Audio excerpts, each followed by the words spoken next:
नमस्कार साथियों, welcome to the study forum. मैं हूं श्रीकांत। वादा किया था जिस दिन डोनाल्ड ट्रंप सत्ता में आएंगे उसी दिन रूस यूक्रेन के युद्ध को रोक देंगे। बाय द वे, अगर चैनल को सब्सक्राइब नहीं किया तो subscribe to the study forum.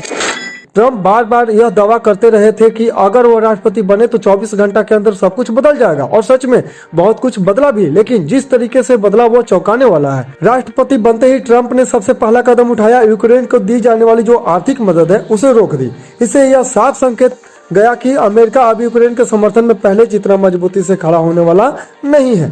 लेकिन अब यह केवल शुरुआत थी। ट्रंप ने दावा किया था कि वह लोगों को मरने से रोकेंगे, लेकिन अब खबरें आ रही हैं उन्होंने रूस के राष्ट्रपति व्लादिमीर पुतिन से फोन पर बात की है। अब बड़ा सवाल यह उठता है कि ट्रंप ने अचानक पुतिन को फोन क्यों किया। व्हाइट हाउस और क्रेमलिन दोनों ही इस पर बातचीत पर चुप्पी साधे हुए हैं, लेकिन ट्रंप खुद कह रहे हैं कि उन्होंने पुतिन से बात की। यह एक बड़ा संकेत है। कहीं न कहीं ट्रंप को अब सीधे बातचीत करनी पड़ी। लेकिन सवाल यह भी है कि ट्रंप आखिर क्यों मजबूर हुए पुतिन को कॉल करने के लिए। क्या ऐसा भी हो सकता है क्या कि पुतिन ने ट्रंप से कहा हो, पहले आप यूक्रेन को जो भी राशि दे रहे हो वो उसे मत दो और उसे पूरी तरह से कमजोर करो, और फिर इसके बाद में हमसे बात करना। देखिए, इस आशंका को ना नजरअंदाज बिल्कुल भी नहीं किया जा सकता, क्योंकि ट्रंप के सत्ता में आते ही यूक्रेन की आर्थिक मदद रोकने जैसा एक बड़ा फैसला लिया था। और इसी बीच एक बड़ी खबर आ रही है कि रूस ने यूक्रेन के टोरेस्क शहर पर कब्जा करने का दावा किया है। देखिए, रूसी जो न्यूज़पेपर है मॉस्को टाइम्स में आर्टिकल पब्लिश हुई है कि रूस ने पूर्वी यूक्रेन के टोरेस्क शहर पर पूरी तरह से कब्जा कर लिया है। यह खबर यूक्रेन और रूस दोनों के लिए बहुत अहम है। लेकिन इसका असली मतलब क्या है? टोरेस्क क्यों इतना महत्वपूर्ण है? टोरेस्क देखिए एक साधारण शहर नहीं है। यहाँ एक माइनिंग टाउन है जहाँ कोयला और अन्य खनिज संपदाएं पाई जाती हैं। यूक्रेन का डोनबास क्षेत्र खनिज संसाधनों से भरा हुआ है और इसलिए रूस की नज़र इस पे लंबे समय से थी। यही कारण है कि टोरेस्क पर कब्जे की खबर बेहद महत्वपूर्ण है। लेकिन रूस ने इसे कैप्चर किया। यह खबर चौंकाने वाली है। मॉस्को टाइम्स ने इसे रिपोर्ट किया। यूक्रेन इस कब्जे को मानने को तैयार नहीं है।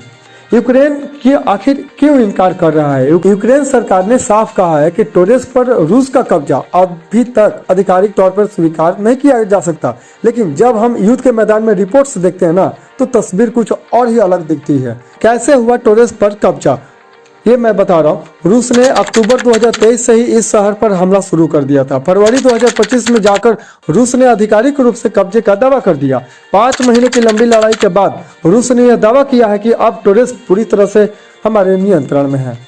टोरेस्क का वह शहर जो कभी हजारों लोगों का घर था, आज पूरी तरह से खंडहर में बदल चुका है। यहाँ पहले 30,000 से अधिक लोग रहते थे।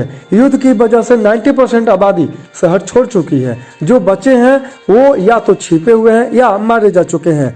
रूस ने अपने ड्रोन कैमरा से टोरेस्क का वीडियो जारी किया, जिसमें बर्फीले खंडहर और तबाह इमारतें नजर आ रही हैं। यह साफ दिख रहा है कि यहाँ आम नागरिकों का रहना लगभग असंभव हो चुका है। यूक्रेन के लिए भी यह शहर बहुत ज्यादा अहम है, इसे गंवाना नहीं चाहता। यह क्षेत्र सिर्फ एक शहर नहीं है, बल्कि कोयला और खनिज संपदाओं का भंडार है। अगर रूस इसे पूरी तरह से अपने कब्जे में कर लेता है तो यूक्रेन के लिए बहुत बड़ा झटका होगा। यही वजह है कि राष्ट्रपति ज़ेलेंस्की अब भी इस पर कड़ा रुख अपना रहे हैं। ज़ेलेंस्की का कहना है कि हम बात करने को तैयार हैं, लेकिन शर्त यह होगी कि रूस हमारे कब्जे वाले क्षेत्र को लौटाए। लेकिन बड़ा सवाल यह है कि क्या पुतिन इसके लिए राजी होंगे? रूस की अगली जो योजना है टोरेस्क के बाद प्रोकोवस्क, यह इलाका जो है खनिज संपदाओं से भरपूर है।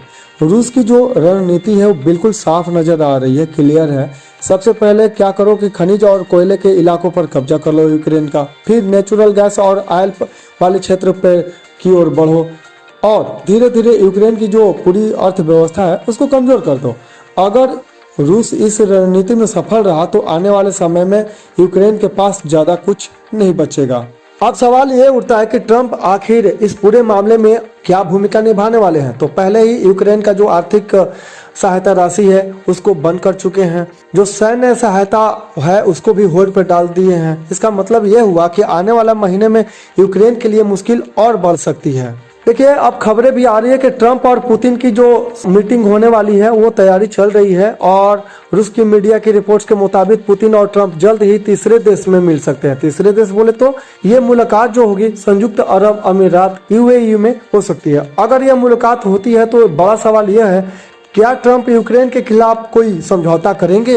और उसी पे डिपेंड ये करता है यूक्रेन का भविष्य कि क्या युद्ध खत्म हो पाएगा या फिर नहीं। युद्ध 3 साल से यूक्रेन के लिए और कठिन होता जा रहा है। जेलेंस्की अभी भी लड़ाई में जारी रखने के पक्ष में है, पर रूस धीरे धीरे यूक्रेन की आर्थिक और रणनीतिक संपदाओं जो भी है उस पर कब्जा किए जा रहे हैं। क्या वाकई जो है ट्रंप शांति ला सकते हैं? तो ट्रंप के दावा जो है ना कि वो 24 घंटे में युद्ध को खत्म कर देंगे, लेकिन अब तक जो हुआ वो शांति के बजाय युद्ध को और उलझाने में लगा रहा है। अब तक ये देखना होगा कि ट्रंप और पुतिन की संभावित मीटिंग के बाद इस युद्ध का अगला अध्याय क्या होता है। इससे रिलेटेड आने वाले दिनों में कोई नया अपडेट आता है तो मैं आपके लिए जरूर वीडियो लेकर आऊंगा।